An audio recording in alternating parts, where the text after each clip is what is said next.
Ladies and gentlemen, welcome to the Urban Spirituality Walk on the Wise Side show. I'm your host, Prash K, with a cold and a man flu, and still pushing on because I kind of care about you guys. I want to give love. I want to share good messages with good people, from good people. And one such good person is the fine lady to my right. I think where you're looking on Facebook. I normally have a long, big introduction, which I lovingly do. But I feel for Tulsi, somebody who has been through something quite unique and who has at the same time faced challenges that some of us can easily relate to. But the way she's dealt with them, the way she's turned her life around is so visceral, so fresh, so real, that I feel that the only way to do justice is to allow her to introduce herself. My special guest, who has been on podcasts, on this podcast too, who's been interviewed, reviewed, revered, and looked up to by many, many people, both in the UK and abroad. The survivor who is thriving. Please show your love for the wonderful one and only Tulsi Vagjiani. Hi, everyone. Thank you so much for having me on here. The introduction just kind of gave it all away, right? Hey, there's loads to say. No, but thank you so much for this opportunity and, tapping in with people that we both know, actually. Well, I'm Tulsi, 39, brought up in London. I wouldn't say I had any kind of special upbringing or anything, pretty normal childhood as normal can be. Great loving family, lots of abundance of family, actually, really blessed, actually, lots of cousins and extended family, very down to earth, grounded, just working, and yeah, really good. I wouldn't say I was positive nor negative, I was just being. And then I think from a very young age, so especially family who are watching this can actually verify this, but from a young age I got into trouble quite a lot, which may shock some of you. I mean, I look like an angel. Of course. But I always got into trouble because I was always standing up for things that never felt right, but I didn't know at the time that this is what was going to happen along the line 20, 30 years later. So in the playground, if I saw some sort of injustice happening, I had to step in. I just couldn't leave it alone. So remembering a lot of my time outside the head teacher's office, and it sounds funny when I say that, but that's where I am now. So it feels really weird. I'm on a full circle at the moment. 360, right? 360 all the way. And I'm just coming home to who I'm supposed to be. And here I am. Welcome, Tulsi. So with time being precious, fast forward for us to what I think many already have a glimpse of could be your most challenging ordeal and a most unexpected ordeal that you've faced. Yeah, I mean, growing up from a great family and grounded, and one day, getting excited to go to India for a holiday, visiting my dad's grandfather. So were you in your 20s? Were you in your 20s? I was 10 years old at the time. 10 years old. I was in primary school. Really excited. Got to India, saw my family, and then back in that time, so you're talking 1990 now, right. We lost our luggage. And back then, they didn't deliver luggage to your house or where you were staying. We had to go and collect it in Mumbai. Right. So we decided, well, we'll go to Mumbai. We'll start traveling south of India. My brother and myself, so he was 6 years younger than me. He must have been about 4 or so. 4 at the time, yeah. Mm-hmm. So we were excited to go Goa because, we heard about beaches. Of course.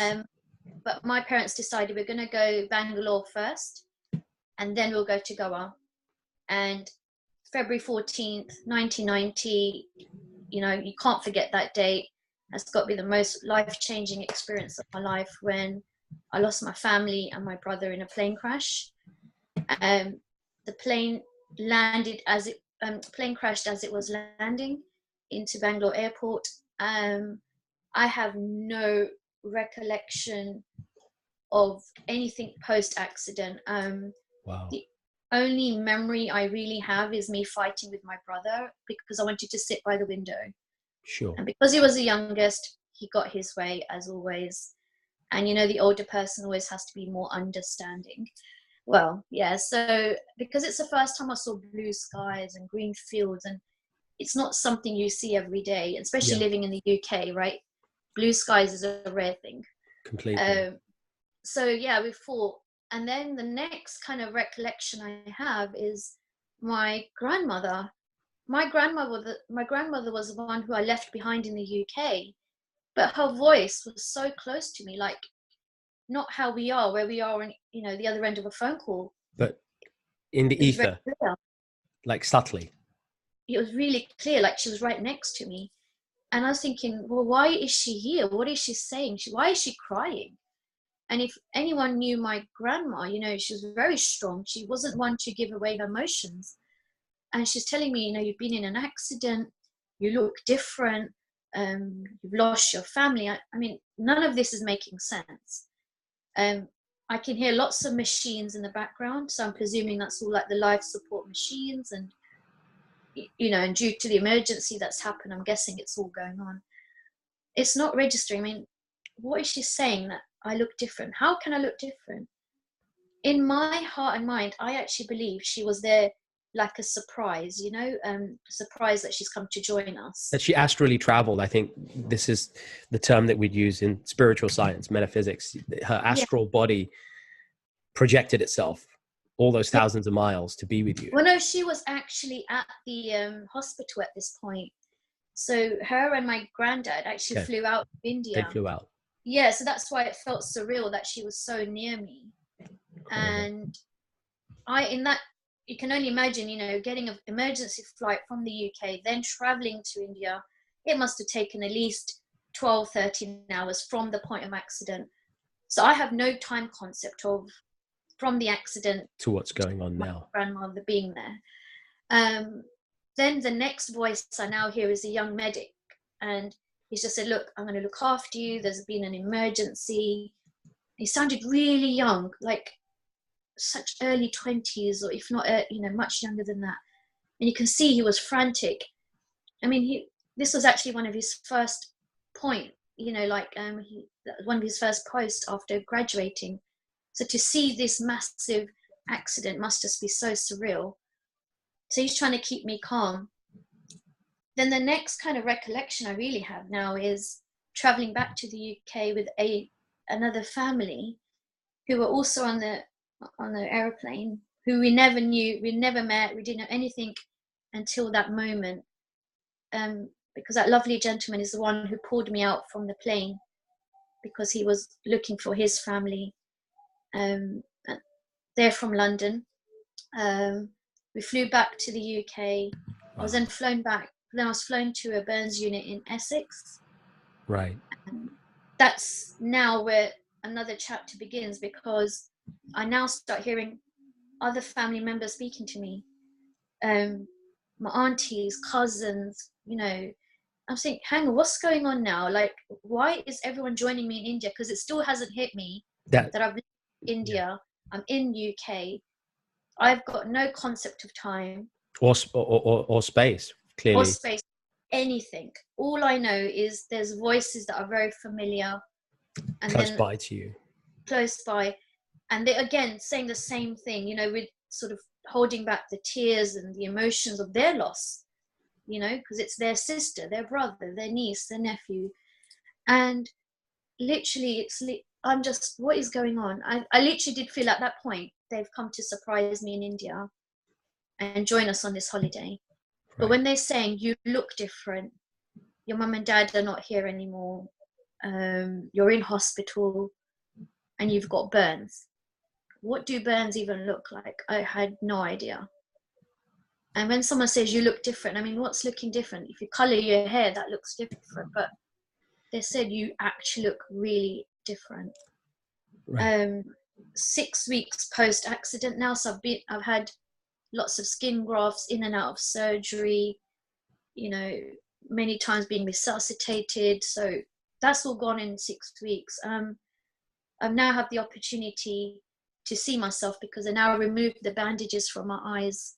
Right. I think I guess when your sight is taken, you use other senses, but it's quite daunting because so much is going on around me, but I can't see. Yeah.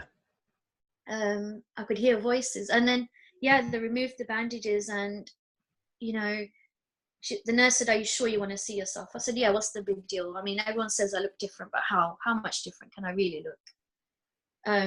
And prior to that, I was never really obsessed with how I looked. I didn't really care. You know, it's not something I thought of at the age of 12. I mean, 10. Right. Yeah.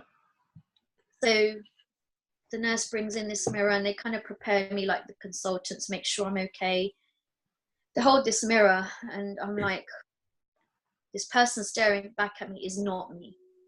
Who is this? I literally thought somebody drew that on because that face looked horrendous. That's not me. Unrecognizable. Completely. But when that person in the mirror blinked and smiled or moved their face, that was me. That was you. That was me. And it's at that precise moment that I think everything that people had been telling me, like about the loss and change, it all just made sense. It all sunk in. It all sunk in. But in my heart and my head, I really felt that it's going to go away. A couple of more weeks or months in surgery, in and out of hospital. It's going to be like this magic clean sheet, and the scars are going to disappear. This is not permanent, is what I had in my mind. Hospital was great because, you know, it's a secure place. No one's judging me. I'm just Tulsi, you know. I was quite a bit of a joker back then, and even in hospital, it was the same thing. You know, silly sense of humor, pretty life and soul. You know, people want to talk to me. I wanted to talk to them. Had loads of visitors constantly. So I thought, it's great. This is brilliant. You know, I can get used to this. And besides, my scars aren't going to be long term, which is what I believed. That was the story that you sold yourself. That was the story that you believed. That's it. So that got me through. And then the day was where I'm going to get discharged and back into reality, back into society. I thought, well, I've got this because everyone in hospital is great. You know, surely the world outside is going to be the same. No, I mean, why should it be any different? I don't know any different. Well, you know, it all changed when the journey to and from hospital or to and from school or to my local shops is where the staring started, where people crossed the road, where the name calling started. And I actually never knew the word ugly until those moments. I didn't even know what it meant. I didn't have... And in such young age, in such formative years, you were only, you know, you were barely 11. Yeah. To have that thrown at you. Yeah.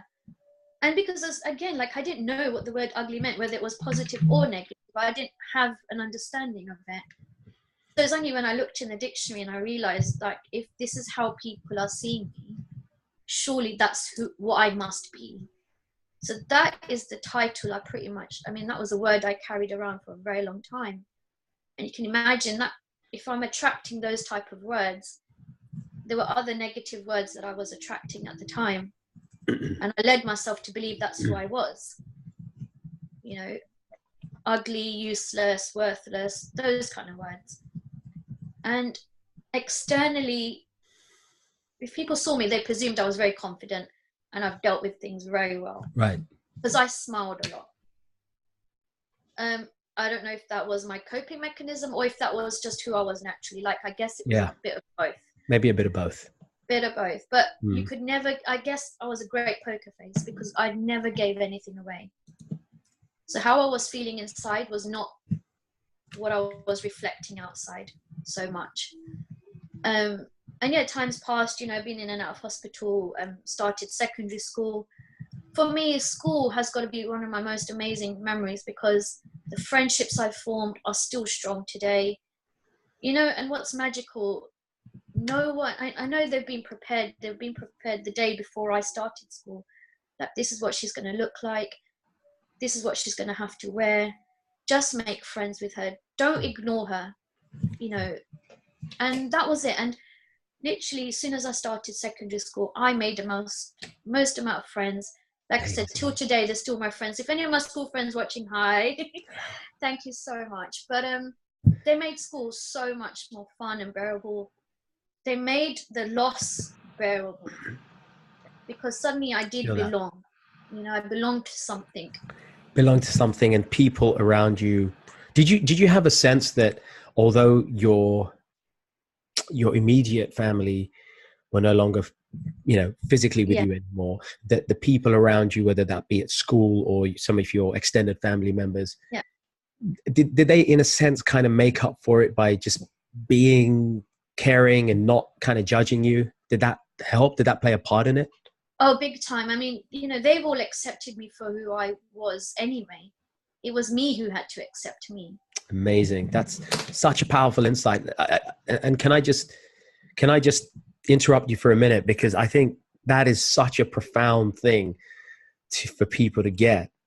If somebody, and Tulsi, I hope you don't mind me saying it, I'm really passionate about this point, that if we are craving people to care about us, to love us, to be cherished, and for romance to come our way, or the relationships that we have to become magnified, guess what?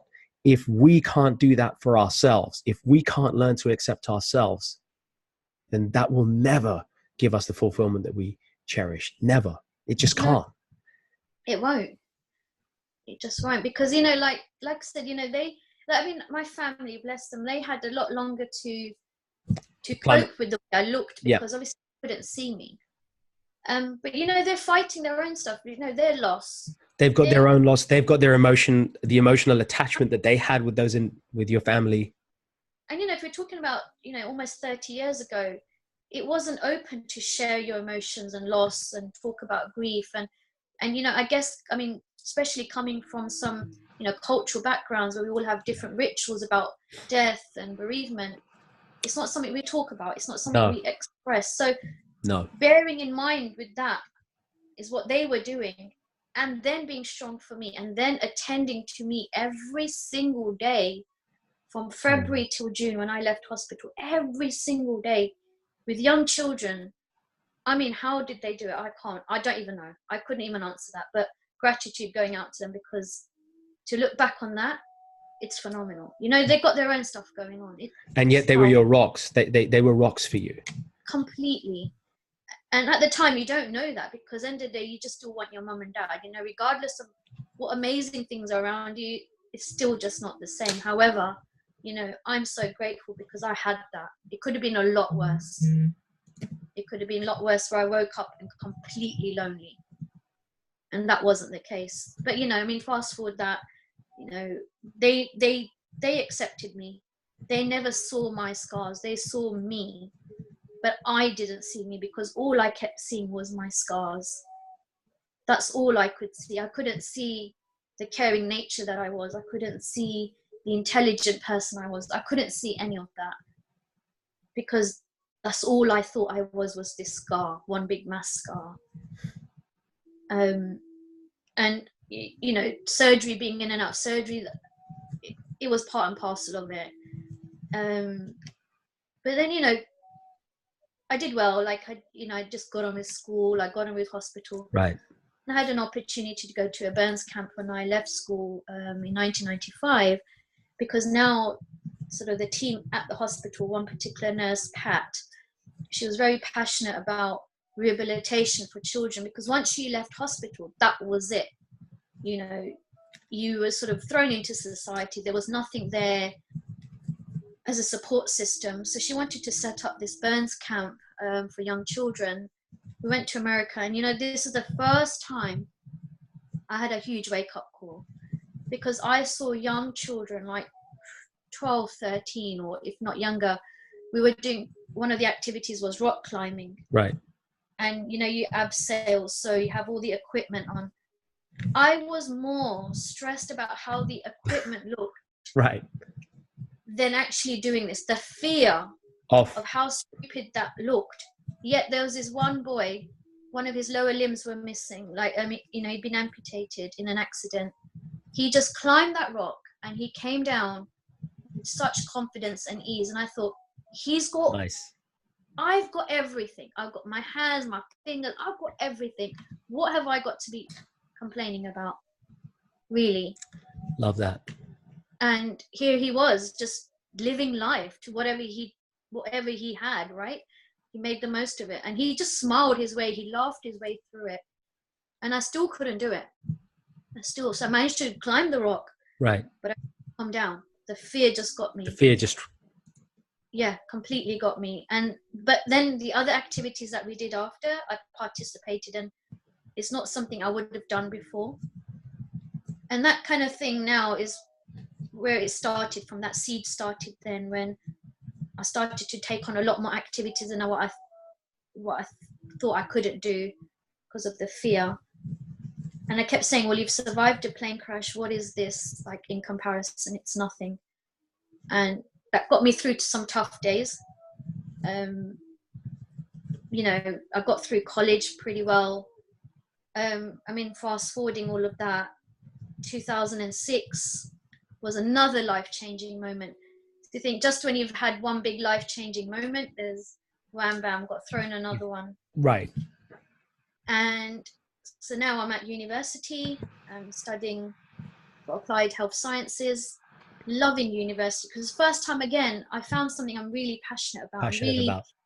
I can imagine me helping people, which is what I've always wanted to do as a career, but I just didn't quite know what. And then I was like, right, I started to visualize I can help people. And that's when I trained in Pilates. Mm-hmm. So that passion grew. I learned a lot about anatomy, physiology, just the structure of the body. And sitting in a lecture hall, if anyone out there, you know, been through university, and those lecture halls are so stuffy and old and grim.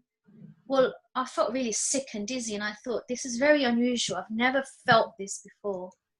Went to my GP. And he said, you've got high blood pressure. And I thought, oh, good God. Like, he goes, are you stressed? I said, don't seem particularly that stressed. Right.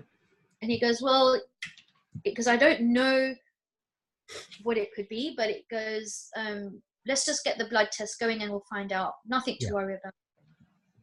Did the blood test. And, you know, in blood tests, generally they take about 2 weeks to get the results. Back in those days, they did, yeah. Yeah. And so I thought, okay, fine. And then did the test. But over the next few days, just didn't feel any better. They started me on blood pressure tablets just to sort of start the process. Obviously, they don't kick in straight away.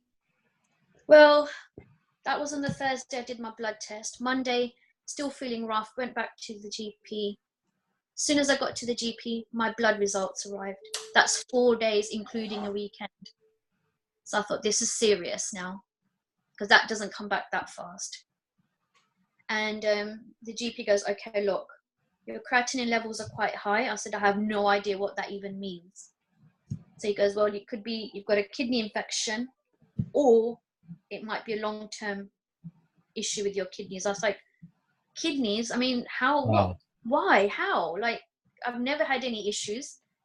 He goes, well, unfortunately, with young people, it's one of the silent diseases, so you wouldn't know until it kind of came upon you. Unless you've known from a young age, like if you've got an autoimmune disease or something. Yeah, then they normally look at the renal function and your renal profile, and there's a safe range. And it sounds like at the time your safe range was way exceeded. No, it's not safe. Right. And then I got to hospital. He goes, look, I know somebody in A&E. He rushed me through. And again, you know, in A&E, the minimum time is 4 hours. Well, I got seen in 20 minutes. Prepped for biopsy because they said, look, we need to do a biopsy because there's something up with your kidneys. We don't know what just yet, but we need to do biopsy. Well, they did a biopsy. 24 hours later, basically said, you've got end-stage renal failure. End stage. When I heard that, I was like, I'm dying. That's all I heard. I didn't hear anything else. He didn't even say death. But that's what I heard. That's how you kind of took it. Yep. And my auntie was with me and he's talking whilst I've literally just gone to shutdown mode. And I said, I cannot die right now. I need to finish this degree. Totally. So this is not how I'm going to go. No way. And he's talking about, you can have a transplant, you can be on dialysis. He's giving me all the options. But, I just didn't want to hear it. Yeah. I didn't want to hear it. But I calmed down and I said, right, okay, well, when can I start uni again? Because that for me was my priority. And he said, no, I don't think you really understand at this present moment that, this is quite serious. We do need to sort of educate you on what we're going to do next, what happens to you next. So left hospital. They ran the test of how and why my kidneys have failed, but it came back unknown. And they did a biopsy 3 times, and 3 times it came back unknown cause. So they have no idea how and why these have failed. But anyway, went into clinic and I was on 15% function at that time. And that was April 2006. August 2006, booked holiday to go to Spain. 2 days before I was due to fly out, I got called into emergency because they did regular blood tests and said, we need to fit you with your catheter for your dialysis because you are now on 6% function. So from April to August, so 4 months, it just sort of completely declined. So obviously they didn't know at what speed my kidneys were failing until that moment. So I got prepared for dialysis. I had to go and educate myself how to use this machine, which I was going to be plugged into every night for 8 hours. And that's until I got a transplant. So, that was whenever. So this was my way of life at that time.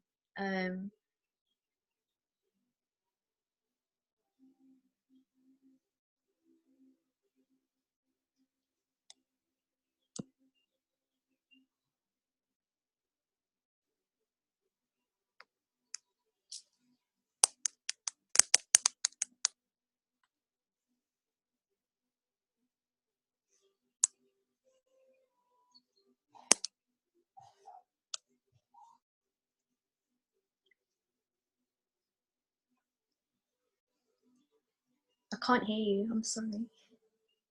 Sorry, let me just say that again. Sorry. And come off mute. I just wanted to interrupt you and say, and I'm mindful of the time left on this interview. Mm-hmm. What was the primary mindset shift or change in your way of thinking that was your coping mechanism with that stage? Well, I think for me, I've always been like, I don't expect miracles to happen.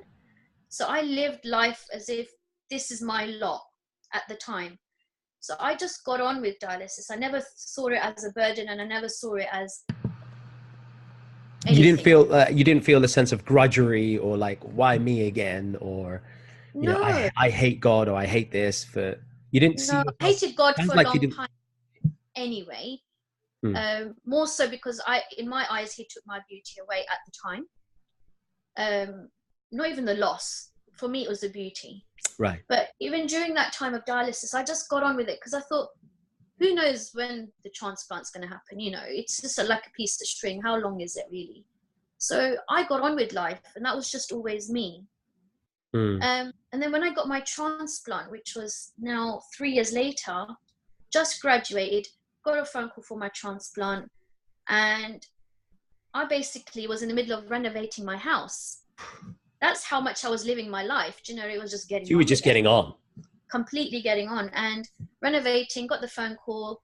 I said, well, how long have I got to let you know? Because I've got builders and architects tomorrow. He goes, well, this is your life. I was like, right, I guess I better come in then. Yeah. And how long do I have to stay in? I was very practical about all of this.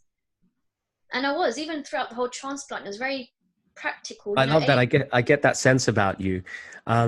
For our audience out there, because I really want to get into the heart of a couple of the strategies, because you've got so much shakti, so much energy that you've used to overcome these various obstacles. How important is this attitude of practicality, and what particular advice would you give to our audience in terms of embracing practicality in a way to not just survive, but to thrive? I mean, look, my main thing that really changed for me during all of this, really, and that's, I suppose, sums up a lot of it, is lying in hospital after my transplant, really ill. it came to me that no matter what I'm doing, textbook right, you know, drinking right amount of water, all of this, whatever I can't control, I need to let go. I need to surrender. Powerful.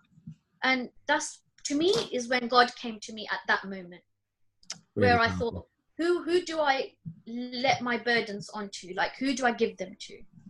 And that's when it came to me that whatever I can't control, I'm going to give it into his hands or her hands or whatever you believe.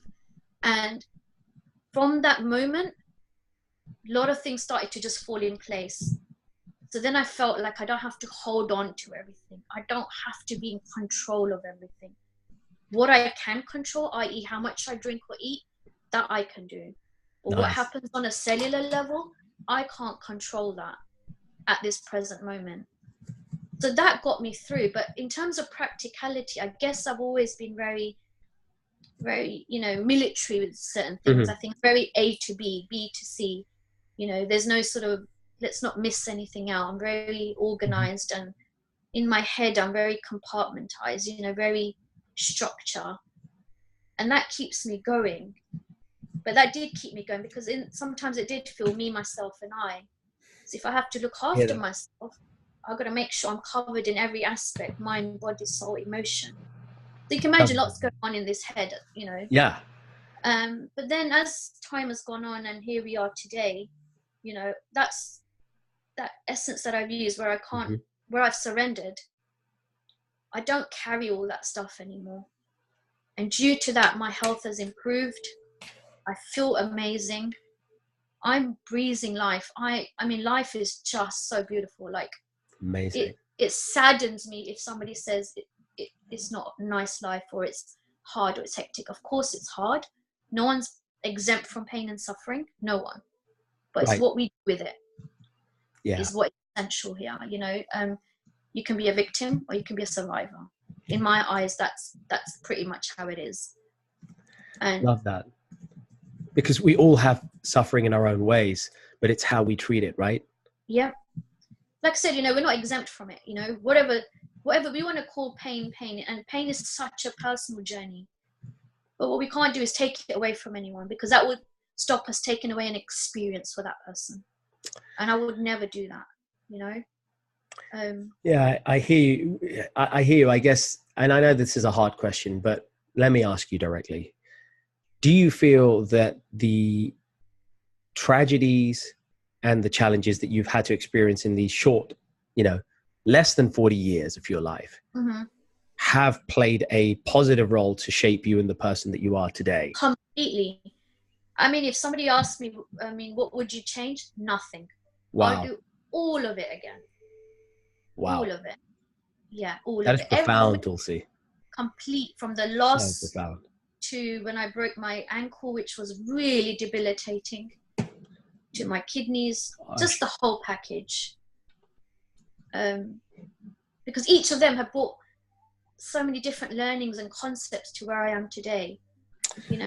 Is there a piece of wisdom here then that we can kind of share with the viewers and listeners here, that by not running away from the suffering that comes our way, despite us trying not to suffer, that is to say, the suffering that comes to us through no fault of our own, by not running away from that and kind of embracing it and kind of going through it, that we can actually make powerful shifts in our consciousness and our kind of attitude.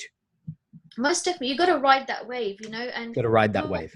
Love it. Like, not all waves are very soft and flowy. Some are like full on and intense, and some kind of very mellow and sort of chilled. But each of them are your own waves, you know. They're not comparative to your neighbor. They're not comparative to your partner. They're not comparative to your family.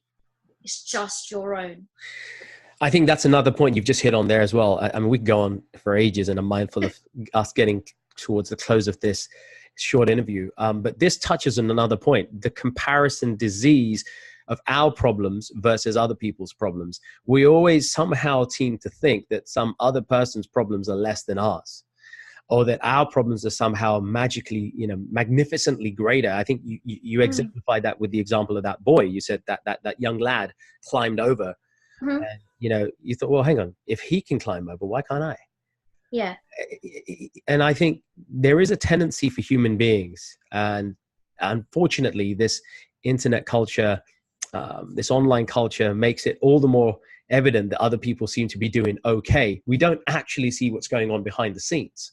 No. We don't realize a person's suffering. And I think if I'm hearing you in the way I'm feeling you, then what you're saying is don't run away from your pain. No. Work through it, walk through the, ride through that wave, because the thing is, we suppress. What we do, two things. We're great at distracting ourselves and Mhm. deviating ourselves from the pain. So if something's too painful, we'll try and avoid it. If it's a death in the family, a lot of people will turn to substance abuse, or just ignore it, or just do a little coping session, 1 or 2 sessions with a psychologist, maybe. I mean, that's great. And then they're done. But there's no real mourning. There's no working through that emotion, Dulcie. And I think that's what you're trying to get at, right? Yeah, completely. Like, look, life is like the 5 stages of grief, you know. You go through the denial and all the other stages, but if you do stage 1 and 5, you miss 2, 3, and 4, you're going to have to go back. That's the reality. So even if you are running away from pain, or, you know, sort of diverting yourself, there will come a stage where you're going to have to You're going to have to revisit come that. back. Yeah. And that's what I've been doing. I had gone through the denials. I had gone through, let's kind of swerve this pain and jump over it. But life kept taking me back to that point and saying, no, you need to heal that in order to excel where you're going. And that is where I am today. I have been healing, and I did go down the substance abuse route from a young age. But at the end of the bottle, or at the end of a Coke line, there was no answer. It was empty, right? So brave. Spirituality came because I had answers like, what's going on here? Right. So I was very into karmic laws and stuff. So I was like, what's going on? Because at the age of 10, what have I done on such an extreme time? Totally get that. Totally Right. get that. And I know I turned the same way. I lost my mom when I was 12, just nearly 13. And she passed away at the age of 43, younger than I am now. And that was really shocking for me. Nobody expected it to happen. And I blamed God for a long time. I went through this stage, and then it hit me. Wait a second. Her karma was her karma. That was her path. And I think understanding it from a philosophical and a spiritual perspective, really, it was actually the catalyst to eliminating the dangers of other temptations that would have taken me away from embracing that pain and working through it, and numbing it instead through substance abuse, bad company, just wasting life. Yeah, agreed. So, you know, for me, it was a no-brainer, like going down the spiritual route and exploring different spirituality, different religions, different ways. And love that. It's what I've grown. That's how I've grown. What top 1 or 2 tips, Dulcie, would you say to people who feel that their life sucks right now? It's pain. You're suffering pain in the here and now, but this is not forever. Right. That's not a forever pain. And totally. It's that you can work through, but you got to give yourself love and compassion. You've got to be kind. If you're not kind, then it's just going to get more tougher. And often or not is these pressures we give ourselves, but we carry from society and other people, but we got to work through our own. So I think standing in your own authenticity really serves well. You have to stand in your own truth, because that is, you're not fighting anyone else. Then you're giving yourself that time, the time to heal. You're giving you the time to see things from a different perspective, and you're not trying to rush through life. I think that's another thing. We're always rushing through life. Yeah, totally. I mean, we do, because it's the cultural conditioning that we have that causes us to want to move on to the next fix, the next thing. Yeah. It's once you finished Game of Thrones, right? Want to move on to Big Bang Theory. You finish that, you want to move on to the next thing. It's the next flicks. It's like the Netflix mindset. Everybody wants to move on from one box set or one TV series or movie to another. And you're not actually spending time to sit still, not look at anything, and just see a blank canvas where, I guess, putting it in your words, where you can actually go inside and ask yourself, like that famous song, how do I love thee? Let me count the ways. That should really be asked about yourself, is what you're saying. That the mirror should be turned on yourself there. What things Definitely. about you do you love? What things does Dulcie love about herself, despite her appearance, her organs not working properly? Was that part of that journey that's brought you Most tough definitely. skin that you have now? Yeah, mostly because I started to see what others saw in me. So, you know, like the reflection we spoke about earlier, where my family accepted me or people accepted Right. me. I Love was that. like, what are they looking at? Let me see what they're looking at. Let me see from their Right. eyes. From their eyes. Love From that. their eyes. And this is how empathy works, because we live in other people's shoes and experience their world, right? And that's what I was trying to do in my world. Mm-hmm. How I'm living in my world from an outside perspective. And it makes me sad it really makes me sad that the young 10, 12, 14-year-old girl was feeling that low, because that's not how I feel today. And it makes me sad that that's how she felt. And I Well, do talk to her because I give her healing. good. I think that's it. That's something that people may laugh at and scoff at. People may not understand the idea, the concept of talking to your inner child, to your youthful self. And sadly, that's unfortunately a large part attributable to movies and pop culture, making a joke of the inner child. Yeah. And yet there's so much proof in it, and there's so much truth to be gained, which actually leads me to one of my parting questions. What advice would the Tulsi sitting with us, radiant and brave and Shakti filled in front of us today, what advice would that Tulsi give the young Tulsi who had just become a victim? Well, you know, life's going to teach you a lot of things, but just know that whatever's happened to you is going to be the making of you, and just ride it out. It's going to be tough, but ride it out. Yeah.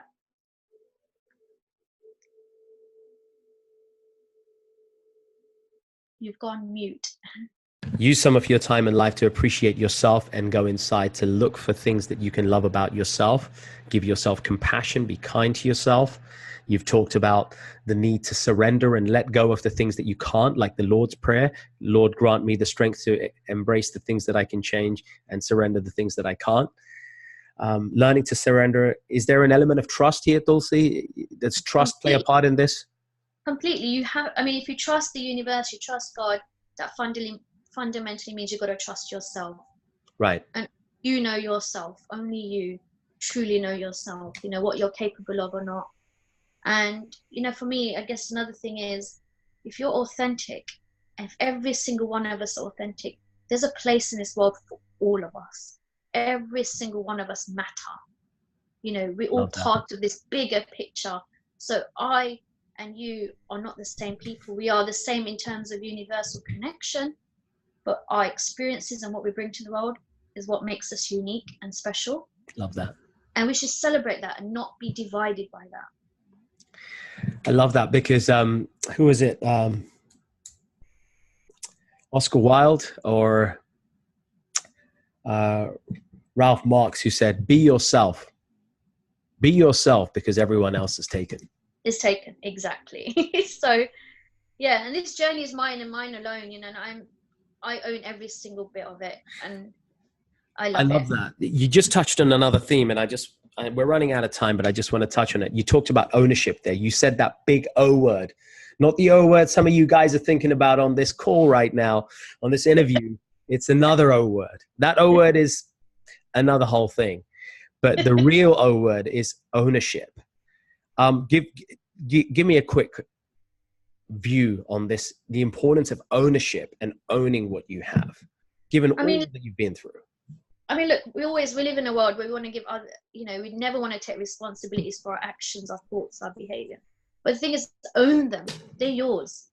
You know, they're yours. They make you, you. I mean, look, there's the good, bad, and the ugly about me. You know, there's a shadow side of me and there's a light side of me. But we need both, right? We need the light and the shadow. But I own my shadow. I don't run away from it. It's mine. You know, that's what is the essence of me as well. And so that is, I'm taking full ownership and full responsibility for who I am, what I say, what I do, my actions, my behavior. They're mine. That's just beautiful. And I'm just sharing that with the group and the audience right now as we speak. So powerful. We've talked about ownership. We've talked about surrender. We've talked about loving oneself. We've talked about belief and trust, and these powerful keys. I hope, in summation, for you, the viewers, the listeners, I hope these keys will find a way into your hearts and your intellect, and that you can use them to emulate the kind of success that you deserve. Tulsi, would you like to share anything else? No, I mean, look, just guys, you got to just, take full ownership of yourself and just know you're doing the best you can. What you know now is not what you knew 10 years ago or even 5 years ago. And it's okay. Don't be hard on what it was like in the past. The past is the past. But we're here now, and we're here trying our best to just be a better person, and just acknowledge that. I think it's a key thing. Acknowledge and also celebrate how far you've come. Don't sort of dismiss it. We live in a culture where we don't celebrate good stuff, but we should celebrate the good stuff, and really take ownership of that. I think really acknowledge that where I was a year ago and where I am today, it's huge. It's a huge difference. Yeah, and it's not a measurement. It's not like saying, I did 60,000 of this or 5. It's nothing. It's not a measurement, but you're in a better place than you were then. From where you were to where you are. Yeah, completely. And then simply rinse and repeat. Yeah. Go on again and again. Tulsi, where can the world find out about you? What's on Tulsi's radar for 2019? Well, I've got my own website, so it's www.tulsivagjiani.com. This year, I'm writing my book. I'm traveling a lot. It's my 40th birthday this year. Yay. And I'm in the midst of setting up my own charity where I want to do spiritual empowerment for children. So teaching them to become leaders rather than followers, which is what we grew up to be. Yeah, totally. And hopefully they're not at an age where they're going to be healing their inner child, because they will just be leaders and be healed. So yeah, and that's where I'm at the moment. And that should take me up until July. That'll take you up to July. So we will be interviewing you again as that book starts to manifest, which I know, and I have every confidence that it will. It's happening. And I dare say it'll take you to faraway lands to share your message of hope, of thriving, and of self-belief that has shaped you to be the person that you are today. Yeah. And, inspired us over this past hour. I'm totally thrilled. I mean, look, for me, it's massive, because like what I said earlier, I hated God because I thought he took my beauty. But what I learned was I had to do it from the inside out. And how many people in this world are really blessed to be able to do that, right? Like they will fight to do that. So he took my physical beauty to help me find my inner beauty. And here I am now accepting that. And this is another thing that I'm very passionate about. I'm around inspirational models who have been through so much adversity, and they're flying the flags of like inner empowered feelings and emotions, regardless of scars or anything. And that's what I want to give to people. That's what I really want to give. Love that. Thank you, Tulsi. Tulsi, it's been a pleasure to have you. Forgive me, folks, for my coughing bouts. I'm unwell, but I was determined to make sure this interview happens and this wisdom reaches all of you out there in this early start to the new year. Because if there was ever a time to hear messages of hope and triumph from somebody who's walking the walk and who's been there and who's suffered, then that time is now. It's been this week. So it's been a delight and an honor. Forgive me for any sound problems. Tulsi, it's been amazing to be with you. I hope you've had as much fun as I have. Enjoyed it. Thank you so much. Thank you. You're welcome. And folks, I just want to leave with just a couple of fantastic news for all of you out there. We're going to carry on this journey. We'll be interviewing more guests as the weeks unfold. So stay tuned. If you haven't already done already, especially to Tulsi's followers here and everyone else who's listening from around the world, make sure you like our Mantra Therapy page on Facebook, facebook.com/Mantra Therapy. Share some love with Tulsi's page as well, if you haven't done also already. She's out there on Facebook as well. Make sure you do that. And in addition to liking us on Facebook, we're on Insta, and we're always putting inspirational quotes on mantra_therapy. Follow us. Saturday, the 19th of January, we have limited spaces. We're going to be celebrating the New Year's with a spiritual uplifting, energetic night of wisdom, meditation, all the great stuff that we do at a mantra therapy. Tulsi, if you are around, you might have gone by then. In fact, you will have gone by then. We'll have to wait till you're back. But the Saturday the 19th, there are 30 spaces, of which 20 remain. So grab a ticket if you want to join us on the mantra therapy New Year's special on Saturday the 19th of Jan. And then fast forward a couple of months and we will be going to Buckland Hall for our annual detox and transformational retreat from the 8th to the 11th of March. Many of you know about it already. Many of you have been on it. We're delighted to welcome everybody who hasn't. Come and join us, and we're going to be doing a whole weekend of personal immersion, transformational work, great chill out times. Did I mention Garba, Dandiya Garba at night and Bollywood movies after midnight? Walking around in your gym jams at midnight and drinking hot choc. Anyway, it's going to be an awesome time meeting great people. If you want to be surrounding yourself with quality people like Tulsi has described this in an interview, then that will be a chance for you to do so. So watch out for that. Many more things coming your way as well. And last but not least, if you haven't already, check out our membership program. Ping us, join us in our mantra therapy inner circle, where we'll be doing live coaching, one-on-one coaching, and weekly meditations and group training sessions with everybody, so that we can gradually just bring out the best in ourselves in 2019 with real people and no American rah-rah. So make sure you join us. That's what's in store. If you want to find out more about the membership, check us out, ping us a message. Tulsi, it's just been a pleasure. Want to wish you an incredible flight out to Australia. Thank you. May you have an incredible time, and may you continue to touch the lives of people, strangers and family members, the way you've touched our lives in just this 1 hour. Thank you so much, Tulsi. Thank you. Folks, take care. Prash out. We'll catch you real soon. Namaste. Look forward to it. Share the love. Take care. Bye now.